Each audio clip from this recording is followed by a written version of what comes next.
Good morning, everyone. Good morning and welcome to the 2021 Annual Minneapolis Realtor Summit. I'm Todd Walker, your association president for this year, and I'm delighted to be with you. I'm delighted to be here with you and excited and looking forward to this week. While we traditionally have gathered in person for a full day of learning and networking, obviously everything has been turned upside down, sideways, and whatever this past year. So this year we're hosting the summit in a virtual week-long format to protect you against COVID-19 and ensure that we all emerge from the pandemic with everyone's health in mind. Toward that end, we'd like to thank the MAR staff team, and in particular, we'd like to recognize Lacey Schultz and Janetta Henry for outstanding work and effort, working hard to make sure that everyone has access to the terrific CE programs that will be offered through the balance of the week, plus hearing from a great lineup of speakers. I think you'll particularly enjoy today's speaker, not me, somebody to follow. The theme of this year's summit is homeowner for all, home ownership for all, which speaks to the core of what we do as realtors. Help clients achieve their hopes, their dreams, through how and where they want to live. This week, we'll have the opportunity to build on our knowledge of how to serve people from all walks of life. This is one of my passions and why I'm committed to our profession and our association. And speaking of passion, today we want to recognize and celebrate MAR's 2021 Realtor of the Year, Jerry Moscowitz. Every year, our awards committee selects one individual from over 9,500 members who's recognized for displaying extraordinary commitment to the residential real estate industry and community. Jerry embodies those qualities through his integrity, his civic engagement at both state and local events, both state and local levels, and ongoing commitment for community service. I've been fortunate to serve on a couple of committees and on the board with Jerry, and I'm pleased to have him share his thoughts with you today. Jerry Moscowitz, please take it away and welcome. Thank you, Todd. I appreciate that. Certainly being named MAR Realtor of the Year in 2021 was an absolute highlight of my career. For those of you that aren't familiar, Toys for Tots is the charity that I back there. And as part of being named Realtor of the Year, there's a grant for $1,000 that is able to go towards my charity, which is Toys for Tots. I started working with them 35 years ago. For those of you who weren't aware, Santa Anonymous and Toys for Tots were two organizations that ended up merging at some point down the road. And what I've done is continue to be part of that. And what we normally do is we go ahead and we end up having one day, we average about 500 to 600 toys that are going ahead and getting donated at our party. It goes about 9 hours. Fast forward to this year, we had a lot to overcome this year. We wanted to do it because we felt the need was greater than ever. And obviously with COVID, there's a lot of things that we had to take into consideration. So we did a 2-day outdoor event in the middle of December. Not sure, hoping Mother Nature would be nice, hoping that we could get a couple hundred toys to be able to donate during these times.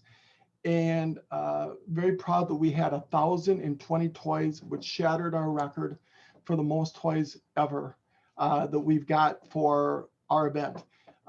Many of you donated to the event, which was greatly appreciated. And there's a little bit of the background there that we've got. So thankful to the association, thankful to people, and I know a lot of the people out there do a lot of giving, and thank you for everything that you do. In my time with the association, I've really learned how much that we do behind the scenes that I'm not sure that us as members really knew. And my involvement has been strongest with government affairs. I chaired the government affairs committee and really saw firsthand the involvement that we do, not just with Minneapolis. Our area covers a much greater area than Minneapolis there. Obviously, that's a big part of it. But in all the different cities and how we're fighting for our rights and things that I'm not always sure that people are aware of. within the members of all the different cities and the ears and the different things to protect our industry and protect homeowners' rights. And all of that from the grassroots, local, obviously state and national gets involved at a certain point. So, you know, I think being involved in any of the committees we have, but the government affairs is where I got involved. And it's during my time of being involved with that, I also learned how important RPAC is. RPAC being the Realtor Political Action Committee. I want to say first off that RPAC is neither Democratic or Republican. It is about looking out for what's best for the industry, best for the homeowners. And again, it's not along a political party, but everything we do, we need the contributions to continue to go ahead and lobbying. I want to make it clear that a lot of the different things don't absolutely need realtor approval, but we want to be involved. For those that know me a little bit, one of my favorite plays is Hamilton's, and one of my favorite songs, I Want to Be in the Room Where It Happens. Well, when there's decisions that are being made that affect us and affect the people that we represent, I want to be in the room where it happens. And that's what your contributions really help us do, is be in the room where it happens, where we can make an impact.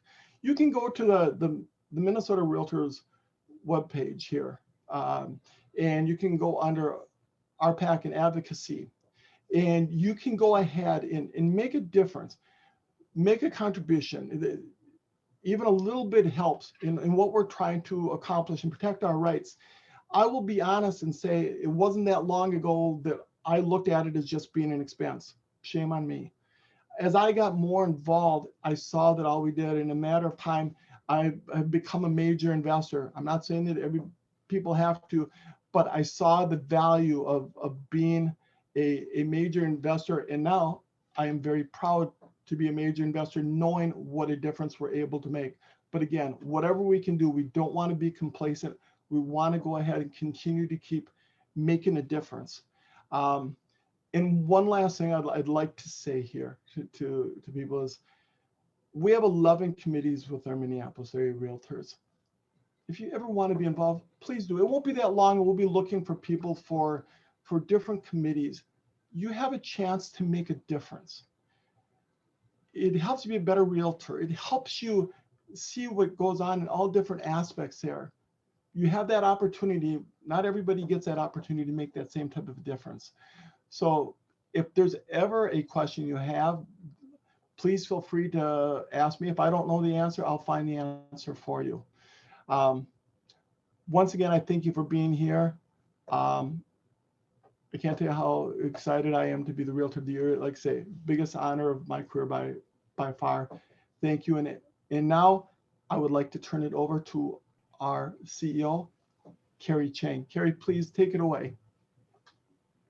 Thank you, Jerry. And hello, everyone. Good morning. It's great to see so many people participating. And I just want to say a huge thank you to Jerry and to Todd. Aren't they great? We love our volunteers here at MAR, and it is truly a joy to partner with such amazing board leaders and volunteers to serve all of you as our members.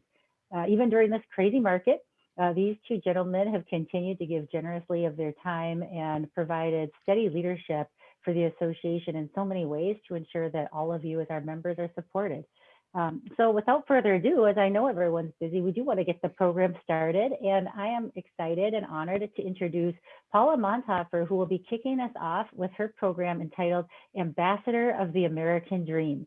And she's going to talk to you about why that is, who you are, but just a little bit about her, sharing her uplifting and engaging message today.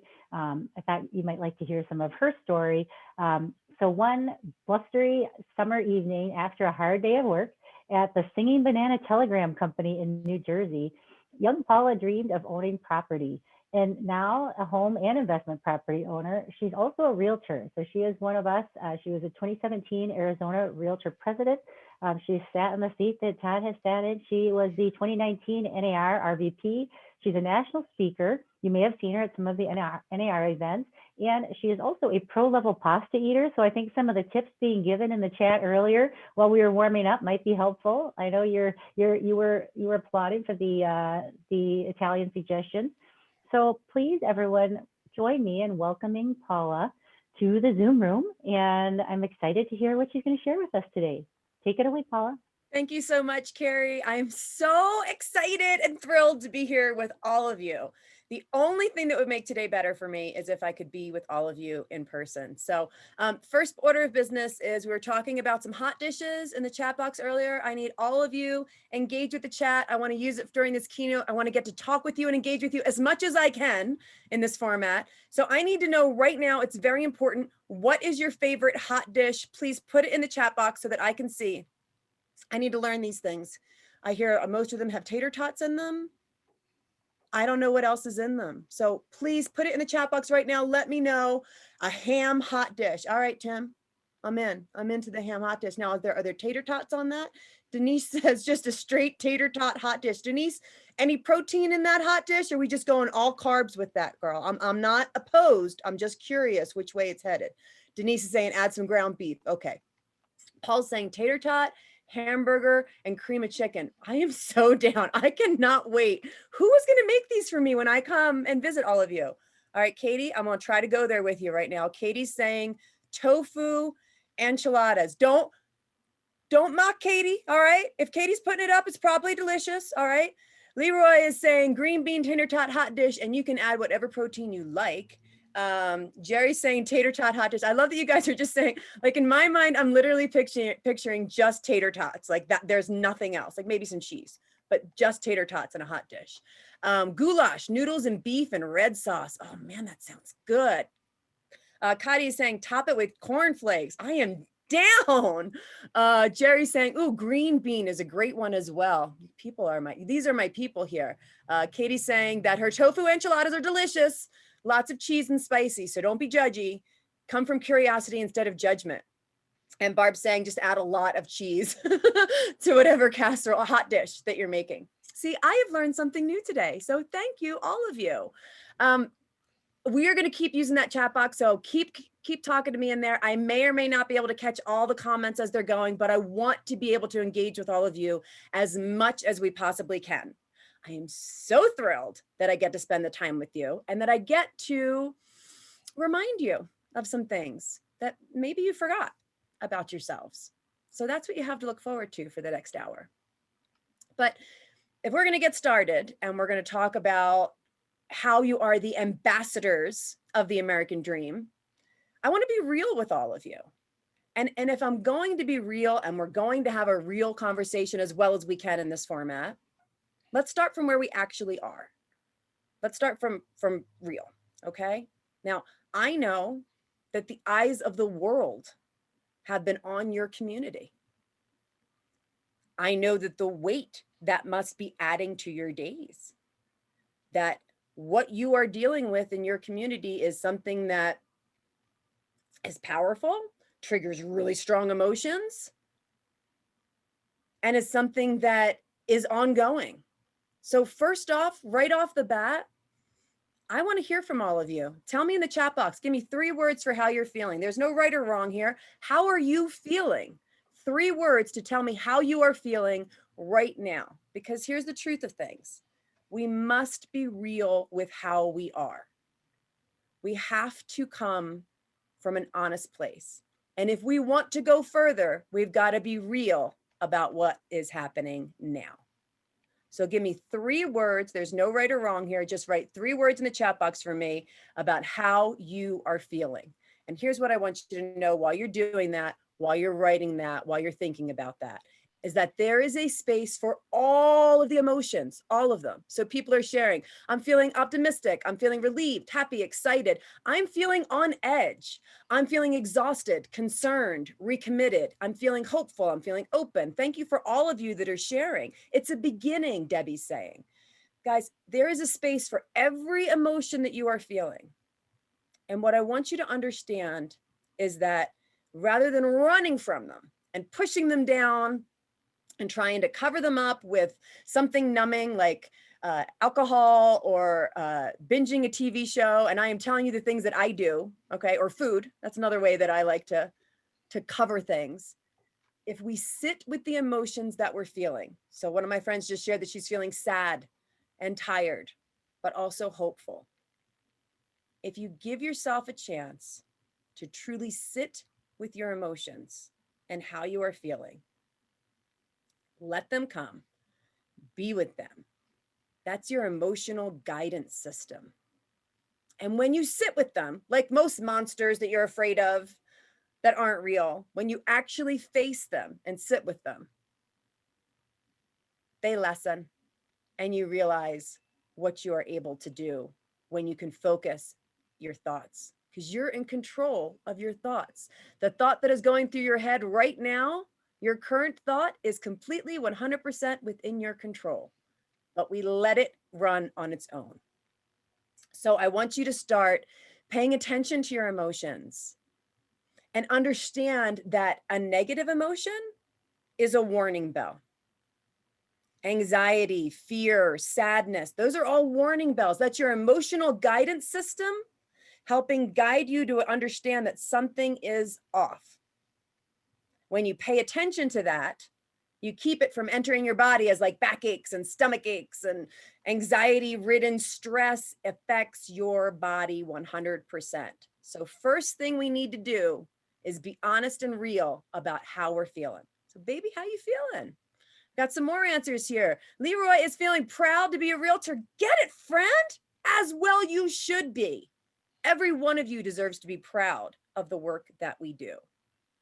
I want you to check in with yourselves and be honest with yourselves about how you are feeling. Sit with your emotions and be real with them. When the eyes of the world are on your community, understand that that is going to add pressure to your days, to your lives. Understand that what is happening throughout our world and in your community and in our country, there are a lot of people learning a lot right now, which is a beautiful thing. And the only way that we can learn more about other people and other people's experiences is when we stay humble.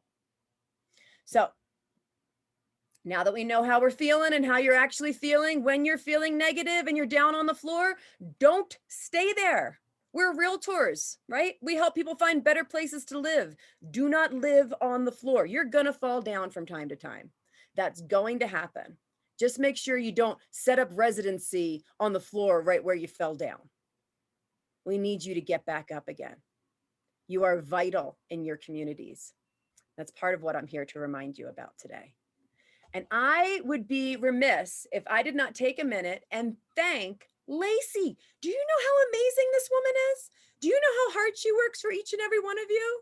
Let's see, we got 49 participants on the call. She is working for all of you more than you will ever know. She is calling on the phone. She is talking to me. She is sending emails. She is helping in so many ways. And if you have not thanked her personally, please make sure that you do. Your CEO, Carrie, brilliant woman. Got to talk with her a little bit today.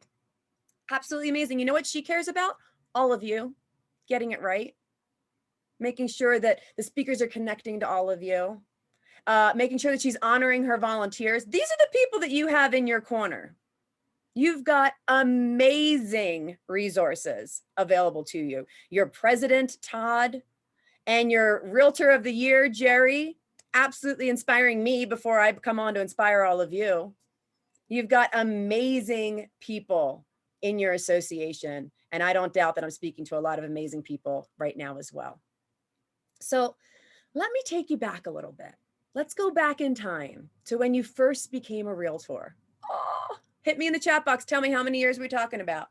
How many years has it been since you became a realtor? So for me, I got licensed in 2002. Okay. And you didn't know what you didn't know.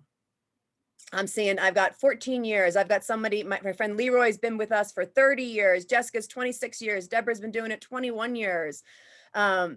And then we've got my friend Kayla, who's been here for a month. Get it, friend. I hope we connect afterwards. I want to help in every way I can. Keep going. Coach Frank's been doing it for 24 years. Tim's been doing it for 4 years. Get it, Tim.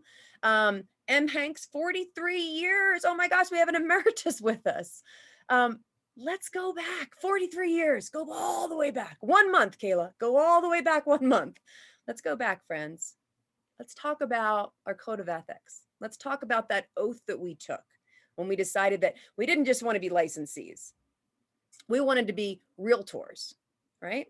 And maybe that was because you wanted access to the MLS. Maybe you didn't even understand at the time all of the goodness that you were entering by becoming a member of the Realtor Association. But let's go back to that for a minute, because there's so much goodness in there that maybe we were too new to really grasp. And maybe no one has brought back to us for us to completely understand.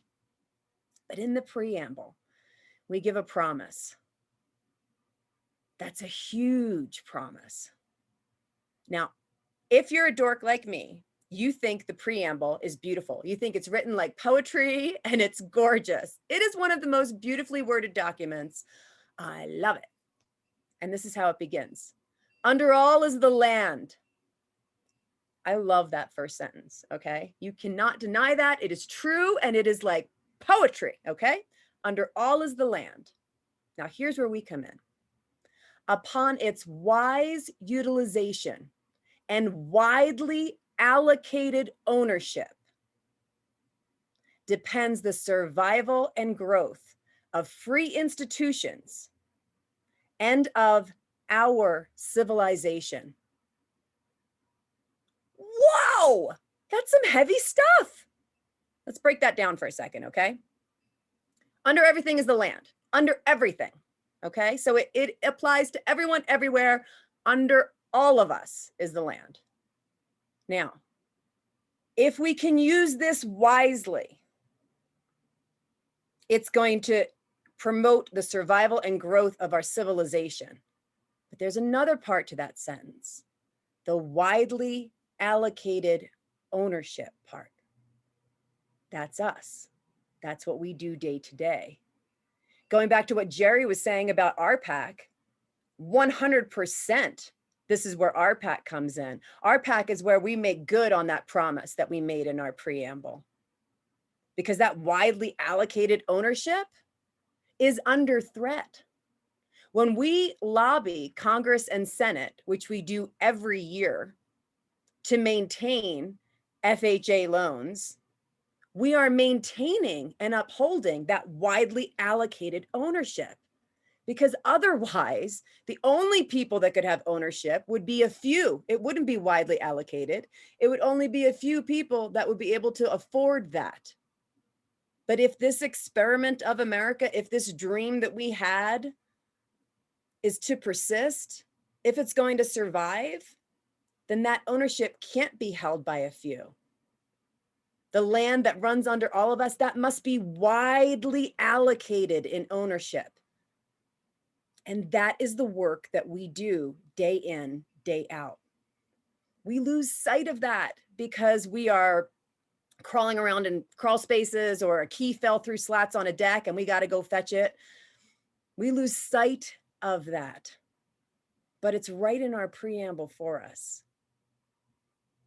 And it is 100% valid that the survival and growth of free institutions and of our civilization is dependent upon what we do on a day-to-day basis.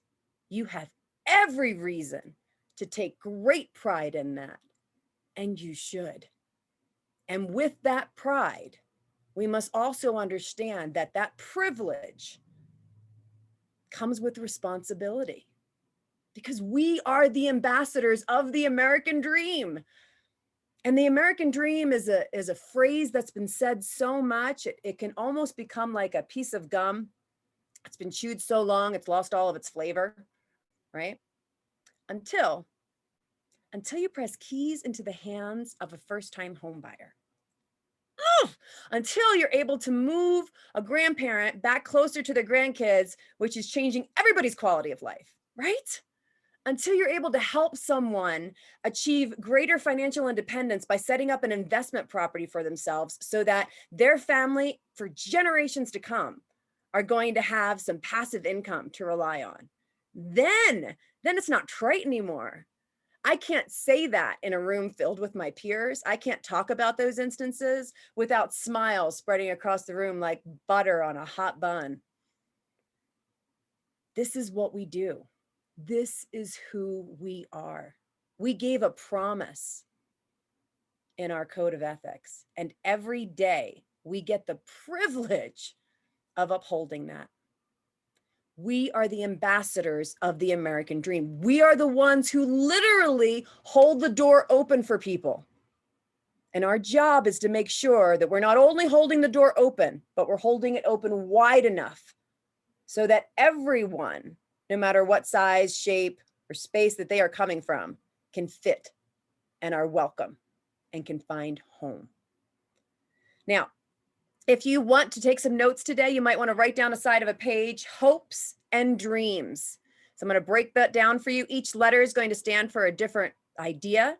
And we're going to break down how we are the ambassadors of hopes and dreams. So if you want to write on the side of your page, hopes and dreams, I'm going to take you through that right now, because what we must do as the ambassadors, our job that's entwined with this privilege, is that we must protect people's hopes and dreams.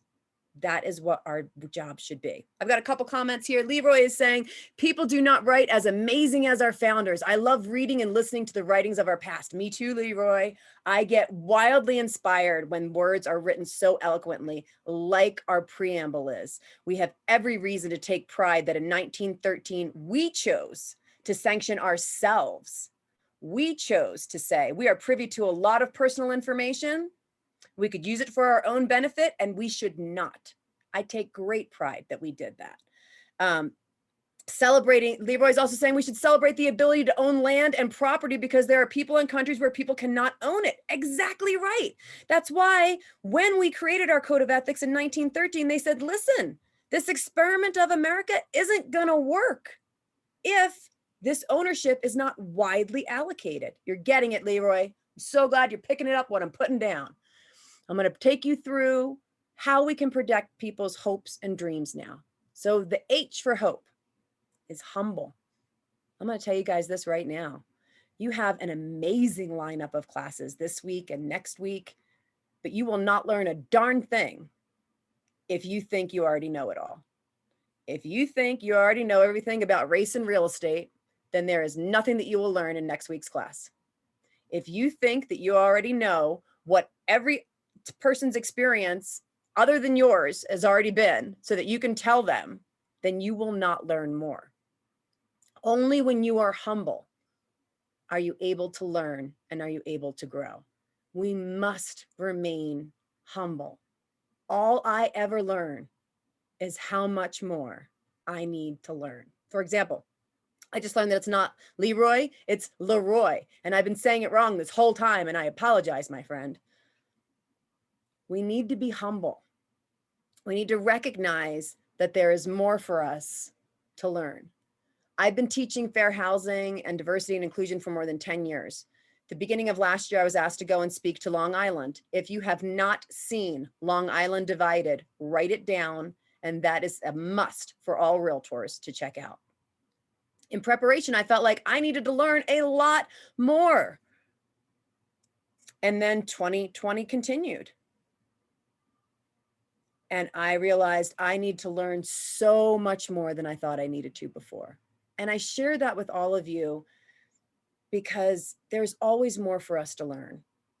And that's a really important place to start. One of my favorite protest signs was a sign which read, "I'm sorry, I was late. I had a lot to learn." There is always more for us to learn. And if you can just remain humble enough to know that anyone interacting with you and speaking with you has something of worth to share with you, you will do a much better job of protecting people's hopes and dreams in the future. Just being humble to the fact that there is more for you to learn is going to make so much more learning possible for you. But if you go into any situation, any conversation, any interaction with the idea that you already know it, you do, and nobody's going to be able to change anything for you. Now, the O is to open opportunities. Now, It's not enough to just find opportunities for ourselves. We also need to make sure that we are opening opportunities for others. Okay, so what might this look like? I'll give you an example from my life. We have a very, very, very small amount of Black realtors in our industry. Myself and my broker have decided we don't normally mentor people, but we are going to, if there is a person who is a Black candidate that wants to come forward. We each had someone come forward. We are each now mentoring someone to become a realtor. We are creating an opportunity where there was not one before. That's just one example. I encourage each of you to look into your daily practices, your life, your businesses, and see what opportunities do you have that you can open for others. Sometimes just letting people know what the steps are helps them know where their opportunities can lie, what doors might be open for them. Open opportunities for people and look for the opportunities that you have available to you that maybe you can offer to someone else. Has someone asked you to do something? Has someone asked you to speak at an event? And there's someone else that you'd like to bring forward and spotlight to speak at an event instead. Open opportunities for people. The P in the hope is the privilege of our work. Guys, home is where people go to get away from the world. Home is where people feel safe, know they're belonged, know they belong, know they are loved. Home is a really special place, and we get invited into people's homes all the time. We get invited to help people find their homes all the time. It is a privilege, and it's one we don't recognize and don't appreciate as much as we should. It is a privilege to be welcomed into people's homes. It is a privilege to be asked to help someone find their home, find their place where they're safe from the rest of the world. Don't lose sight of that privilege. Don't lose sight of that. And while you're not losing sight of it, make sure that you feel self-respect for the work that you are doing. It's important work. Now, the E is going to be engage with curiosity, because too often we engage with judgment. Judging is fun. It's easy. Doesn't feel good to be judged. And you can always tell when someone's coming from a place of judgment rather than curiosity. So I'll give you an example. My whole life, people have asked me, what are you? What are you? Now, I'll tell you, depending on what time of day it is and how much vodka I have had, I may or may not answer that question with an expletive. What am I? But usually I'll say, I'm a girl. And they'll say, you know what I mean? Where are you from? And I'll say, New Jersey. And they'll say, oh, you know what I mean? Where are your parents from? And I'll say, Philadelphia, because I can play this game all day long. What's your nationality? I'm an American. That's my nation of origin. All of those questions are othering someone. They're not, they might even be coming from a place of curiosity and not judgment, but the way that they are worded is othering someone, making them feel like an other. What are you? Where are you from? Right? Because clearly you're not one of us, and clearly you're not from here. Right? Now, eventually, I'll say, did you want to know my ethnicity? And they'll say, yeah. And I'll say, oh, I'm Italian. And then do you know what people tell me? I like meatballs.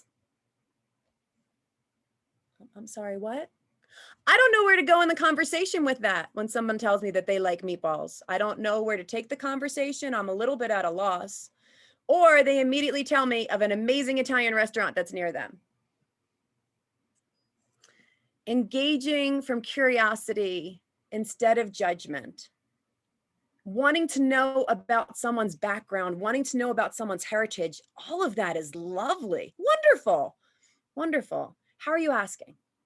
Are you saying, would you tell me a little bit about where you're from? Would you tell me something about your background? I'd love to know more about you. Those are great, great ways. What's your ethnicity, right? Find ways of asking people. Asking somebody, what are you? It's not how we talk to humans. as we're engaging with people, as we're working with our clients, as we're working with members of the public, let's make sure that we're coming from a place of curiosity and not one of judgment. I want to know more. I don't want to decide if it's right or wrong. I just want to know more.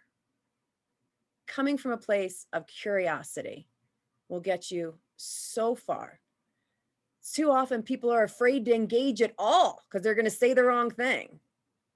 I know a lot of us feel that way. I'm just going to put my hand up. I've been teaching fair housing for more than 10 years. I still am afraid I'm going to say the wrong thing. And you know what? I should be, because I probably am going to say the wrong thing at some point. We all are. And that's okay. Don't stop engaging. When you say the wrong thing, learn from it and move on. So we've got be humble, open opportunities, remember the privilege of our work, engage with curiosity. And then the S for the hopes is self-responsibility. When you say something wrong, when you make a mistake, take responsibility for it. Don't push it off onto someone else. Some of the worst things we can do are say, oh, I didn't mean it that way. That's how you took it. That's not how I meant it. Right? Or I was just joking. You know what I mean? We get our backs up and we get defensive. Instead, take a moment. Self-responsibility. The only place you're going to improve is right here for yourself, in your mind and your heart. This is where you can make improvements. Taking self-responsibility, understanding, I did say that in a completely wrong way. I'm going to work on that. Thank you for letting me know. Don't be afraid to say, I didn't know. Thank you for letting me know. Those can be powerful words. Don't be afraid that there's more to learn. And take responsibility for yourself, that you want to learn more, that you're going to improve, that when you fall down, you're not going to blame it on anybody else and kick the people around the floor. You're going to get yourself off the floor and rise back up again, because we need you. We need you in our communities. We need you working and helping people put them into houses where they can feel safe, where they belong, where they are loved. Our community needs that. Our country needs that. We work better when we work from homes. When we're at a home that we can feel safe, people work better. And that's what we do for them. Be humble, open opportunities, remember the privilege of our work, engage with curiosity, and have self-responsibility. Lacey's being awesome and putting it all down in there for us too. I want to get into the dreams part of it. Hopes, what you want to have happen, dreams, what you're dreaming, you can see it in your mind. This is what we do, and this is how we can protect them. So the D is going to be understanding that diversity makes us stronger.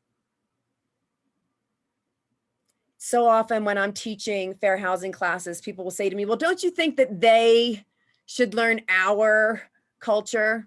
Who is they? What's our culture? Culture is different.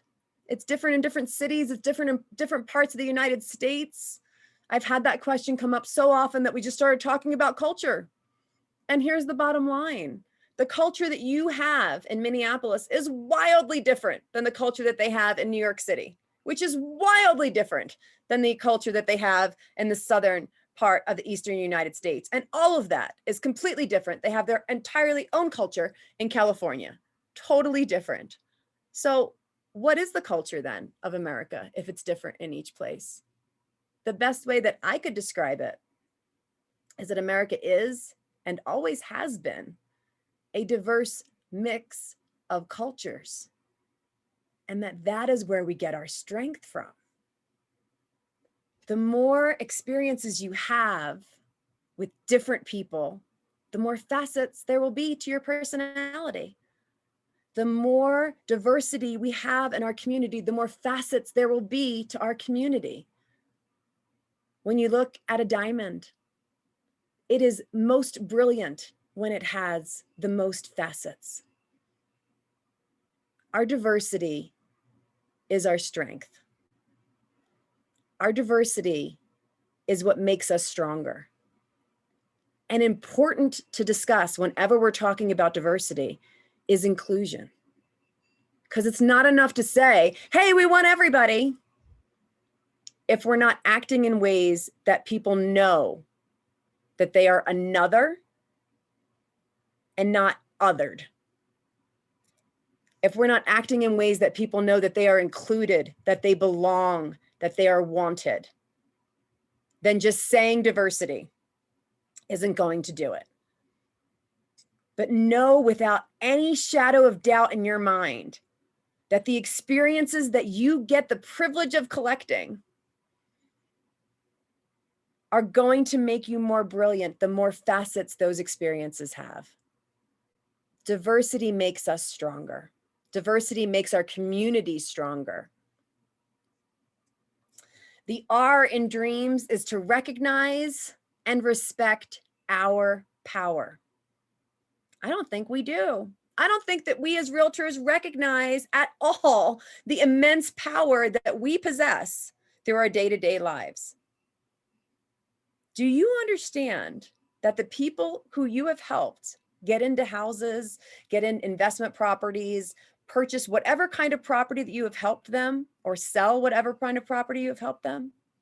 Do you understand that you have helped not just the people that you are seeing before you, but that you have effectively helped generations of that family to come? Guys, they have proven this over and over again, that most families' wealth comes from their house, from being able to own a home and use that money to maybe help people go to college later, which then helps that family grow more. The work that you do affects so many people beyond those who you will ever see or meet, beyond those that will be alive during your lifetime. We lose sight of that. We forget that. And I am here to remind you, the work that you do is that important. It is that powerful. Recognize and respect the power of the work that you do, that it is transformative, not only for the people in front of you, but for generations of families to come. You have every reason to feel excellent about that. You have every reason to take great, great pride in the fact that the work that you do sets up generations to come for more wealth and more prosperity. That's who you are. That's what we get to do. Recognize that and respect it. The E in dreams is going to be empower yourself, and then you can empower others. But first, you got to empower yourself. You have to. If somebody knocks into you and you're carrying a glass of hot coffee and they bump you and hot coffee spills out, did hot coffee spill out because you were bumped? Or did hot coffee spill out because that's what was in your cup? Well, maybe it's both. You're going to get bumped in life. Life is going to come and it's going to knock you around. And we know, because we've all lived through 2020. We know this. What comes out depends on what you put in. What are you filling your cup up with? What are you filling up your soul with? How are you empowering yourself? Do you say nice things to yourself? I hope so. I hope that you're not running around late and you can't find your keys and you're saying horrible words to yourself in your head because you can't find your keys. There's no one that we talk to more than ourselves. Are you nice to yourself? Do you talk to yourself the way that you would talk to a friend? Or do you let yourself talk to yourself in a way that you would never let anyone speak to you? Take charge of your mental track. A big part of empowerment is saying nice things to yourself. Let me give you a little life hack here. This brain that we have, it runs on a code. And it'll run on whatever code we feed it. Doesn't care if it's a lie, doesn't even matter. So what you tell yourself, your brain will run on. Your mental tape is literally the code that your machine of a brain is going to function with. And you have the power to rewrite that code. Empower yourselves. I want you to remember who you are. I want you to remember how important the work that you do is. I want you to be proud of yourself. Proud that you wrote 20 offers and you still haven't gotten one accepted yet, because that's what time it is. But proud because you're working that hard for your clients. I want you to be proud, and I want you to remember that the work that you do is impacting generations to come. And in order to do that, you got to fill your cup up with the good stuff. You've got to empower yourself before you can ever empower others. And make no mistake about it, the work that we do empowers others. So how are you going to fill your cup up? What good stuff are you pouring into yourself? You doing affirmations? Are you doing some TED Talks? You've got some good stuff on Spotify. You've got some Brene Brown rocking. Those are all great ideas. Hit up the chat box with other things that you are doing. What are you doing to fill your bucket so that when you get knocked around, the good stuff is coming out of you? The A in dreams is going to be to admit and acknowledge that all of us, and I mean all of us, every single person on the planet has biases, plural. I'm just going to say that again. Every person on the planet has biases, plural. Everybody. Not one of us is bereft. The reason why is that the way that our brains work is they think they're helping us out by creating these little shortcuts and putting people together into groups for us. Oh, our brains are so helpful. Until they're not. Too often we like to think of the world as a binary world that's filled with good and bad people, right? And we want to be one of the good people. So of course we don't have any bias. We're cutting off our ability to get off the floor. We're cutting off our own ability to learn. We all have bias. Everyone on the planet does. No one is bereft of bias. So our job then is not to deny that we have any bias, but to be honest when these biases present themselves to us. Take that self-responsibility that we talked about before and do the work that we need to do to address the bias, which we are now aware of. We need to admit and acknowledge that everyone has bias. Because once we do that, then we can admit and acknowledge that we all have room to grow and learn and do better by other people. So the A is admit and acknowledge that we all have bias. The M is one that you probably don't hear very often in real estate meetings, and it is make time for yourself. Oh my goodness, friends, I need you to make time for yourself. There is no way that you can protect hopes and dreams of other people if you're not taking time for yourself. Too often in real estate, everybody else is going to be the gas pedal. They are going to push you to go, go, go, go, go. You are the only person that has employment of the brake pedal. You've got to use it for yourself. What happens if you leave a machine on 24/7? It'll break down, right? Well, we're not machines, but we like to treat ourselves that way. I want you to take a break. If you take a nap, let me know. I'm going to send you a certificate that says Certificate of Completion of Nap. I'm really proud of you.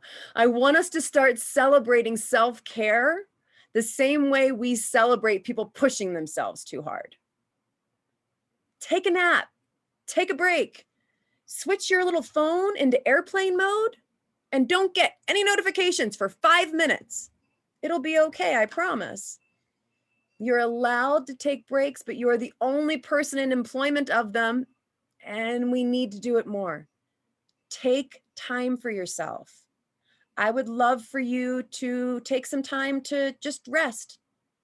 Maybe look at the sun filtering through the spring leaves. I would love for you to take some time to eat while sitting down at a table. Not eating while standing, not eating while in your car. It's really important, and it's too easy, and our culture is so good about pushing people away from that, as if self-care is selfish, as if making time for yourself is useless time. The exact opposite is the truth. Make time for yourself. Give yourself some time to be off. Give yourself some time to rest so that when you are on, you can be so much more on and fully there for people because you gave yourself some time to be off. And the last S for the dreams is I need you to stand up for yourself. I need you to stand up for yourself first before I could ever ask you, or you can ever stand up for other people. I need you to stand up for yourself first. And you know what that looks like in your lives. That's going to be different in different scenarios. But I need you to know that you are worthy, that you are important, and that once you are capable of standing up for yourself, standing up for other people will become second nature for you. So for the hopes and dreams, which is our privilege to protect, we've got to be humble. We have to open opportunities for people. We need to understand the privilege of our work. We need to engage people with curiosity. We need to have self-responsibility. That's the hopes. And then for the dreams, we need to recognize that diversity makes our communities stronger, and it must be combined with inclusion.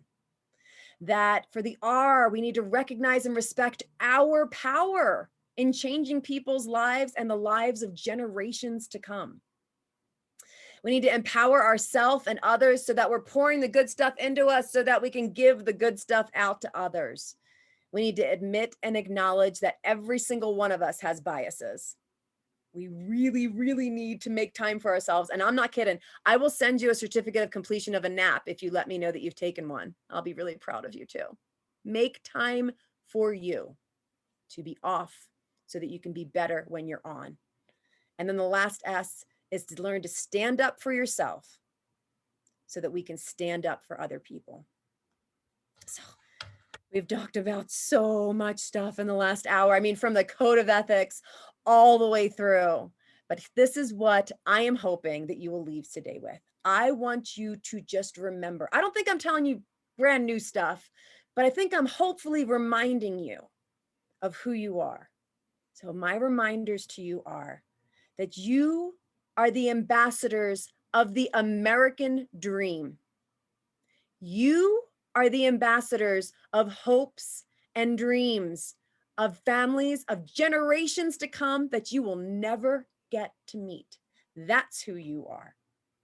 So I want you to sit up a little straighter.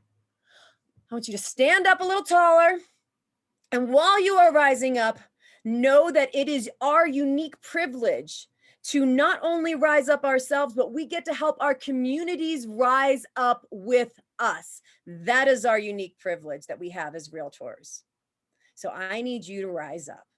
I need you to get up. I need you to go out today and make sure that people know when meeting you that a realtor is not just someone who helps people buy and sell properties, but a realtor is an ambassador of hopes and dreams.